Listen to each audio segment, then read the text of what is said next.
question, I mean, how happy are you with how the team played and came out with a win here today? Very happy, and the happiness is for them. You know, it's 3 weeks is a long process after ACC tournament, and honestly, that wasn't one of our best matches of the year.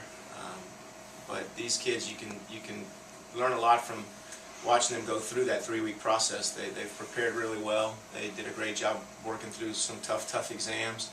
And as Lindsay spoke, and I think Emily spoke a little bit, you know, they've been preparing for these 2 matches. And again, not to get ahead of ourselves, but we were preparing for Army, and then we were preparing a little bit for either team that came through on the other half. So it's an advantage of being a 1 seed. You know, you're not taking anyone for granted, but you can kind of prepare maybe for more than just one match. And I think these kids, they know that they've got pretty much the A's, B's, and C's lined up right now to play the match tomorrow the right way. Mark, this has been a season of milestones for the program, kind of checking things off the list. What would it mean, kind of from the big picture, to push through to the round of 16? It'd mean a lot. You know, obviously, if you accomplish that goal, I think then you really set yourself, you know, amongst the best teams in the country. And the idea then is to reproduce that standard and that goal year in and year out. So in that regard, I think we've already done that. I think that the kids and the program and the team and the fans, everyone, I think, understands that that's what our standard is. So win, lose, or draw tomorrow, I know that we have a group that's committed wholeheartedly to doing that. And pretty much if you look at the checklist of things that we had for our goals this year, we've more or less accomplished those things. And I only say that because we haven't thought about it very much. You put those down at the beginning, you think about them a lot at the beginning.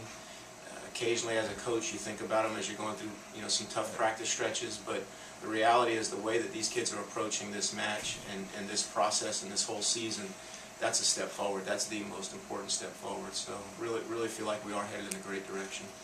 It was 4-1 when you played state before. Is that one of those matches where the score doesn't necessarily reflect the tightness of the match, or did you control that match? I felt like we controlled it, but it was a tight match. The doubles is, of course, you know, there's very low margin in the doubles, and really they were actually up on us. Lindsay spoke about it pretty well. They were up on us on court 1, and we ended up turning that around and winning at 9-7.